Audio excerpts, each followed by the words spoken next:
Olá, amigos, estamos iniciando mais um programa, O que diz Kardec. Esse programa tem o objetivo de levar a você os esclarecimentos da doutrina espírita e, como sempre dizemos, baseadas nas obras fundamentais da doutrina espírita, que são os livros de Allan Kardec. Conosco, como sempre, Milton Felipe. Muito bem. Então, estamos aqui prontos para o trabalho e aproveitamos para abraçar a todos fraternalmente.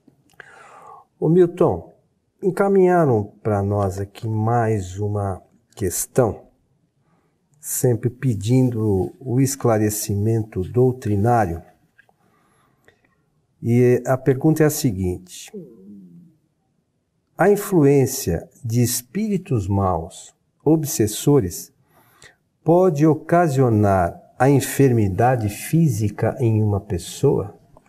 Kardec tratou disso, né? Tratou disso. Nós falamos sobre obsessão em um dos nossos programas anteriores. Foi, acho que por causa disso que a pergunta vem assim de uma maneira mais específica, né? Isso. Então, depois você vai dizer o que Kardec escreve sobre a matéria. A gente fala aqui então, doutrinariamente, o falar que o exercício qualquer das faculdades, principalmente a mediunidade, visto que a obsessão ela é caracterizada como uma enfermidade e desde que ela existe também o elemento que pode receber essas influências. No caso, nós podemos dizer assim, toda pessoa que sofre de obsessão é médium. Mas nem todo médium é levado à doença chamada obsessão. Como ela é caracterizada por uma enfermidade de 3 modalidades ou gêneros, como Allan Kardec escreveu no Livro dos Médiuns, então, com certeza, a pessoa se predispõe a isso. Acontece que, digamos assim, o acontecimento ele pode trazer desconfortos e desequilíbrios, desestabilizar a pessoa durante muito tempo. Desde que isso acontece, e Kardec toca nesse assunto, pode acontecer o indivíduo ter desarranjos, além de psíquicos, também de ordem física. Então, é claro que por esse fato, a obsessão pode levar realmente a doenças, pode conduzir a patologias, que são enfermidades do corpo físico e que começa lá com o desequilíbrio espiritual. Olha que coisa interessante. Mas uma outra questão bastante importante para a gente lembrar, que essa questão, muitas vezes, a gente fica, num primeiro momento, vamos chamar assim, entre aspas aqui, com pena de um obsediado. Mas a gente não pode esquecer que isso só se dá, a obsessão só se dá por causas anteriores. Ele desencadeou o processo.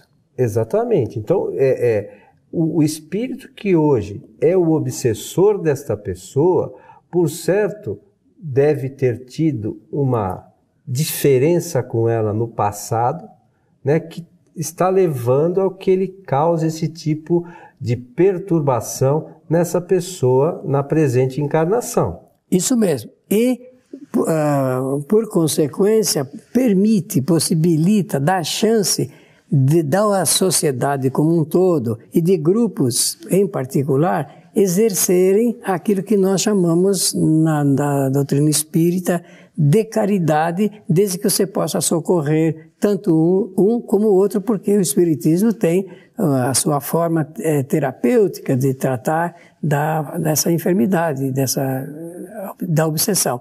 De forma que, veja que coisa interessante, ao mesmo tempo em que a pessoa ela está se envolvendo com coisas que ela própria criou, por outro lado, dá chance de outros aprenderem e, através do socorro, ajudarem a sair dessa dificuldade. E a outra questão aí envolvida em tudo isso com relação à mediunidade, porque você falou que toda pessoa que sofre obsessão é médium. Por quê? Natureza. Porque está recebendo a influência de um espírito. Influência e, por vezes, até a intermediação, né? Mas você sabe que pensando um pouco sobre essa questão, depois a gente volta nessa linha, mas você veja como Deus, a providência divina é maravilhosa.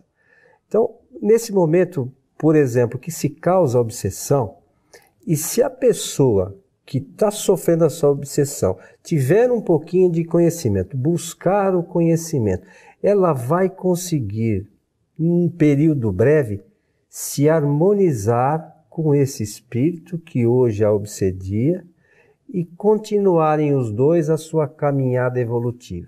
Então, às vezes, este mecanismo é o meio de se ajustar diferenças, problemas ocasionados no passado, né? É para isso que serve realmente. Agora, não podemos esquecer que quando a pessoa está enferma, ela fica muito desconfortada e não atenta para esse detalhe nem do estudo, nem do conhecimento, porque ela se vê dramaticamente envolvida com as nuances da obsessão, principalmente se for pelo processo fascinatório, que é uma modalidade altamente perigosa, digamos, a mais difícil de socorrer e tudo mais.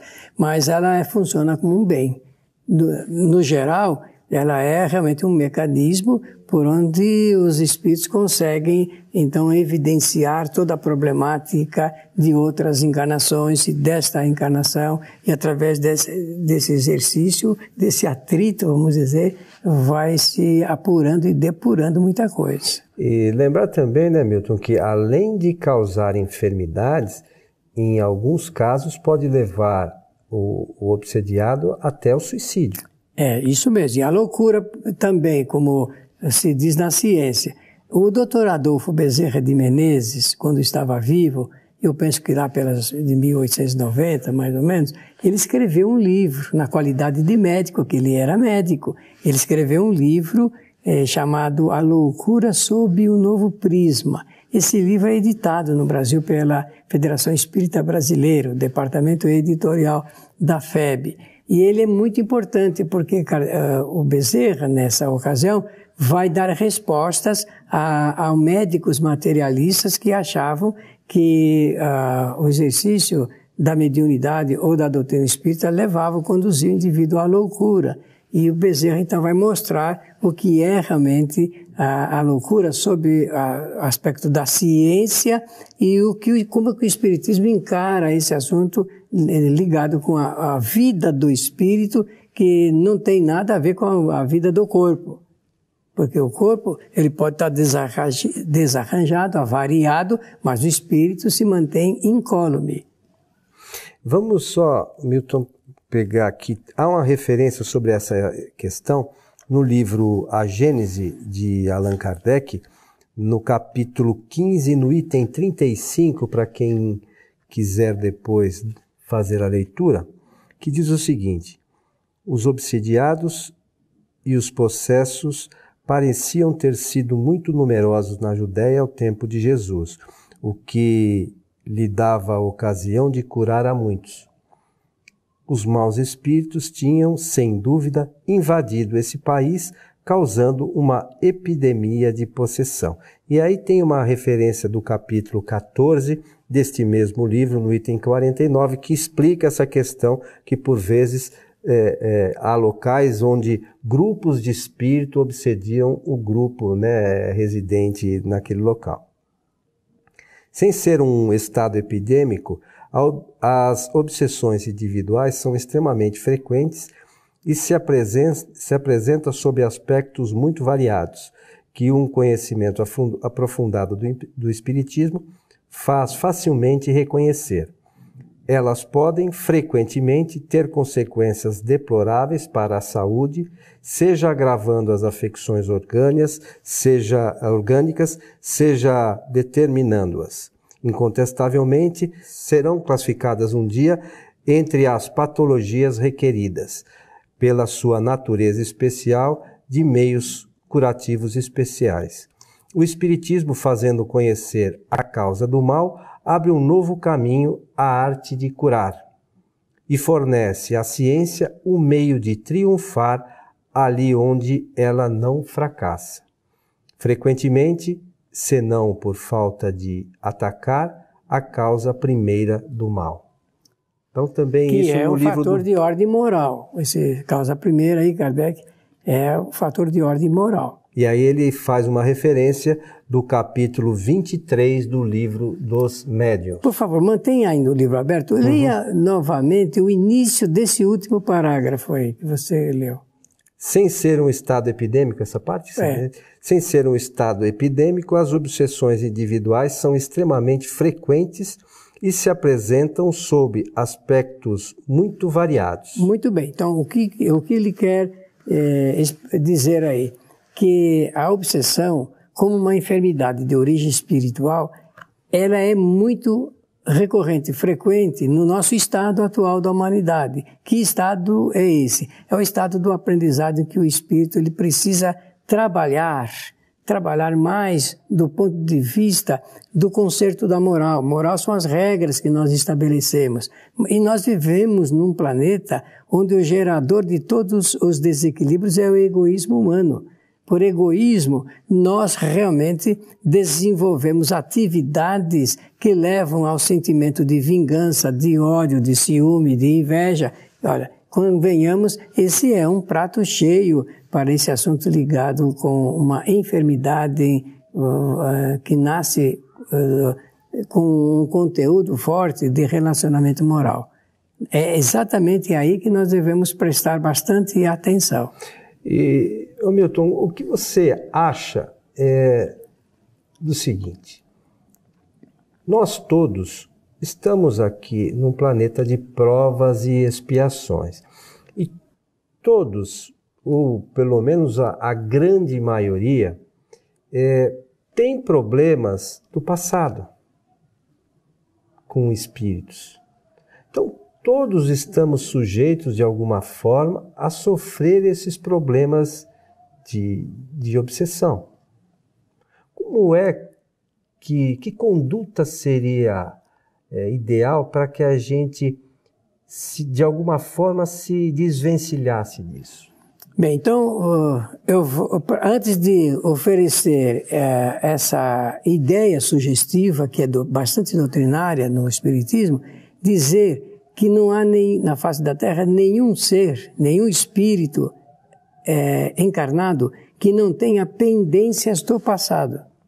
Essas pendências que você deu um outro nome agora, que você chamou de problemas, parece que... Seja como for. Não, mas eu só quero dizer assim, a pendência. A gente não pode dizer assim, do passado eu não tenho nada para cumprir, não tenho nada para resolver. Não, temos muita coisa. Muitas pontas deixadas em aberto ao longo das encarnações. E é por isso que a reencarnação propicia o encontro dos espíritos ou entre os espíritos para oferecer uma nova oportunidade. Agora, quem sabe não com o mesmo sentimento que se tinha no passado e com um pouco mais de conhecimento, ser possível, diante das resistências, a moldar os espíritos ou o espírito em uma nova situação. Agora, vou terminar com o que você pediu. Eu me lembro sempre, quando existem comentários a respeito dessa matéria, da proposta de Jesus. Jesus, ele acertou em cheio, porque ele identificou a causa de toda a problemática humana, centrada no egoísmo, que dispara o que eu já mencionei aqui, de outras... da ausência de outros problemas que são menos graves ou muito graves, e depois vai mostrar o caminho. Como é que nós podemos diminuir, num planeta que nem o nosso, a intensidade desses problemas e dificuldades? Simplesmente exercendo aquela máxima que ele próprio sugeriu. Façais ao próximo, ou melhor, não façais ao próximo aquilo que não querereis que ele vos faça. Mas o melhor seria fazer para o próximo exatamente como nós queremos que ele nos faça. Do ponto de vista ético, parece que essa é a solução.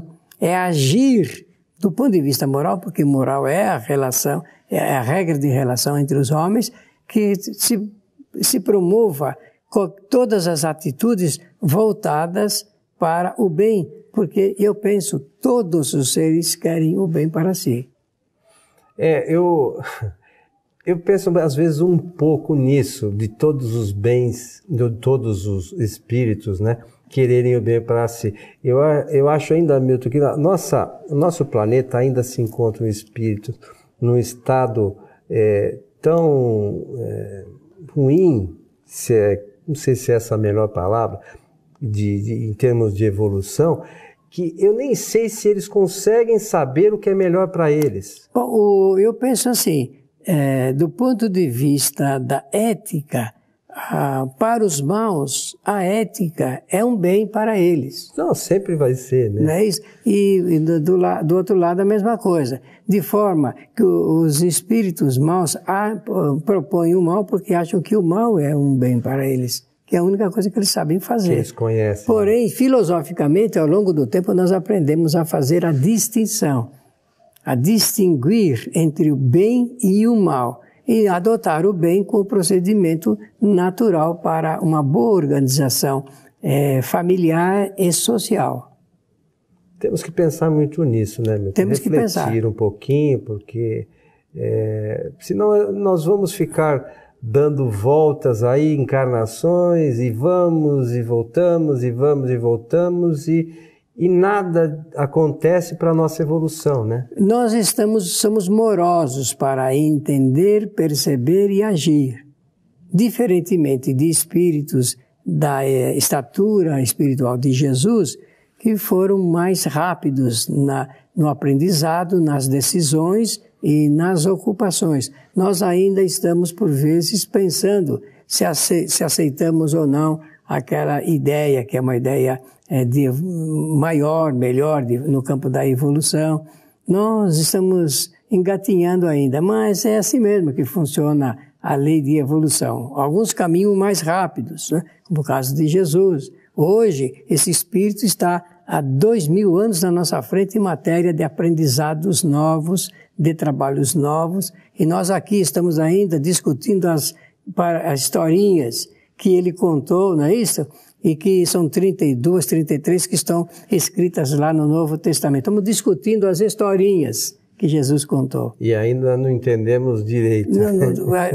De 10 pessoas, 10 têm interpretações diferentes entre esses ensinamentos de ordem moral. Mas se a gente começar a discutir essas historinhas, já tem algo de bom, né? Bom, mas a única coisa que nós podemos fazer é discutir mesmo.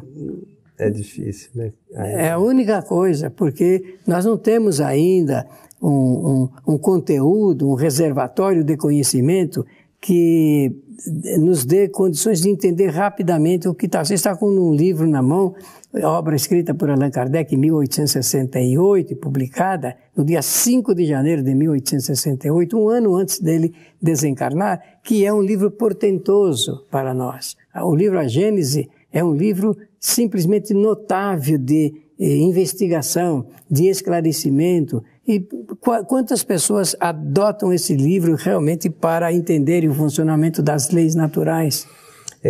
Eu acho que se as pessoas refletissem um pouquinho, porque por vezes a gente observa e chega informações até nós na casa espírita de pessoas passando por situações terríveis de ordem espiritual e não se dão conta disso, né? Porque ainda não se deram a possibilidade de buscar esses conhecimentos e que são algumas vezes importantíssimos no tratamento desses enfermos, né, Milton? Sim, porque você diz bem, porque toda a problemática nossa que se traduz por enfermidade, ela provém da ausência de um conhecimento superior sobre a vida, sobre a matéria.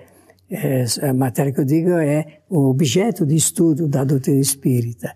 E se nós tivermos esse conhecimento, fica fácil entender as razões do que nós passamos aqui na Terra. Porque muitas pessoas estão desacertadas, desconcertadas, desestabilizadas, desequilibradas, porque não entendem o que está acontecendo consigo. No momento individual, momento coletivo, historicamente estamos passando momentos importantes da nossa história, mas nós precisamos compreender que todos os planetas da nossa de igual evolução passaram também. E é o caminho de E é o caminho de todos. E da mesma forma as pessoas, né? Que todos possam buscar esse conhecimento, né? Isso mesmo. Inclusive para se ajudarem, né? A oferta está aí. Meu amigo, estamos chegando ao final de mais um programa. O que diz Kardec? Agradecer pela pergunta muito pertinente e desejar a todos, assim, sempre como faço com o nosso sentimento, um abraço fraternal. Nós queremos, mais uma vez, sugerir àqueles que nos assistem, nos ouvem, que busquem esse conhecimento. O entendimento desse conhecimento trazido pelos Espíritos é fundamental para o nosso crescimento espiritual. Às vezes as pessoas falam, mas vocês estão falando isso porque vocês são espíritas. Procure o conhecimento e procure colocar em prática em suas vidas, né, Milton? Como eu sei que você faz, eu tenho procurado exercitar aos pouquinhos, para ver as mudanças que isso ocasiona na vida da gente. Né? No mínimo, reconforta mais. Muito mais, né? A você que esteve conosco, o nosso abraço e até o nosso próximo programa.